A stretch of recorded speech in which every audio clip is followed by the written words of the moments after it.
আসসালামু আলাইকুম। দেশ ও দেশের বাইরে আপনাদের সবাইকে স্বাগত জানাই। কিভাবে আপনি খুব অল্প সময়ে শিং মাছের ওজন দ্রুত বৃদ্ধি করতে পারবেন। আমাদের হ্যাচারির নাম বাংলার মৎস্য খামার, ঠিকানা ময়মনসিংহ ত্রিশাল। আর আমাদের সাথে সরাসরি যোগাযোগ করতে নিচের মোবাইল নম্বরটিতে কল করুন। কিভাবে আপনি খুব অল্প সময়ে শিং মাছের ওজন দ্রুত বৃদ্ধি করতে পারবেন। আজকের টপিকটা এই নিয়ে। শিং মাছ প্রধানত পুকুর, খাত ও জলাভূমিতে পাওয়া যায়। কথিত ঔষধি মূল্যের কারণে এর ব্যাপক চাহিদা রয়েছে। এটি সামান্য লোনা জল সহ্য করতে পারে, তবে কখনো কখনো কর্দামুক্ত নদীতে দেখা যায়। এই প্রজাতিটি বর্ষাকালে সীমাবদ্ধ জলে বংশবৃদ্ধি করে, কিন্তু পর্যাপ্ত বৃষ্টির জল জমে গেলে পরিত্যক্ত পুকুর এবং খাদে প্রজনন করতে পারে। আর এই শিং মাছের লাভজনক চাষের জন্য ও খুব দ্রুত ওজন বৃদ্ধি করার জন্য আপনি আমাদের নিয়মগুলো ব্যবহার করতে পারেন। আসুন জেনে নিই। মাছ চাষে ভালো ফলাফল পেতে হলে প্রতিটি প্রজাতির মাছকে নার্সিং করা জরুরি। কিছু মাছ নার্সিং করার জন্য 10 থেকে 40% পুকুর নির্বাচন করা ভালো। পুকুরের পাড় যেন একটু উঁচু হয় সেই দিকে লক্ষ্য রাখতে হবে।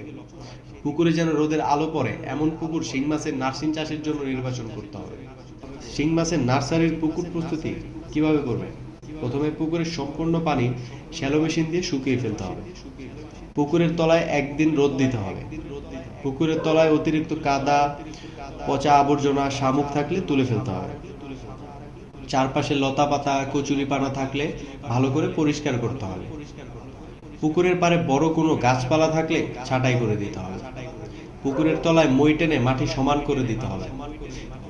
তারপর প্রতি শতাংশ 500 গ্রাম হারে চুন ও 150 হারে জিওলাইট প্রয়োগ করতে হবে। প্রতি শতাংশে 250 গ্রাম হারে লবণ দিতে হবে। পুকুরের তলায় যদি গ্যাস থাকে তাহলে গ্যাস উত্তোলন করার জন্য গ্যাস স্টোভ অবশ্যই ব্যবহার করতে হবে। চুন, জিওলাইট, লবণ, গ্যাস স্টোভ প্রয়োগ করার 12 ঘন্টার পরে পুকুরে পরিষ্কার পানি দিতে হবে। পুকুরে পানি দেওয়ার আগেই পাড়ের উপরে চারপাশে 3 ফুট উঁচু নেট জাল দিয়ে বেড়া দিতে হবে, যেন সাপ, ব্যাঙ পোনা খেতে না পারে। পানি দেওয়ার 72 ঘন্টা পরে পুকুরে শিং মাছের রেণু মাছ ছাড়া যাবে। রেণু ছাড়ার সময় পুকুরে পানির সাথে অক্সিজেনের ব্যাগের পানি ম্যাচ করে ছাড়তে হবে। প্রতি শতাংশে 5 থেকে 10 গ্রাম শিং মাছের রেণু ছাড়া যাবে। 10 শতাংশের একটি নার্সিং পুকুরের জন্য সর্বোচ্চ 1 কেজি শিং মাছের রেণু ছাড়া যাবে।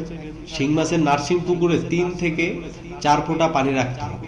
4 ফোঁটার বেশি পানি থাকলে পানি সেচ দিয়ে কমিয়ে রাখতে হবে। এভাবে চাষ করলেই আপনি লাভজনক ফলাফল পাবেন।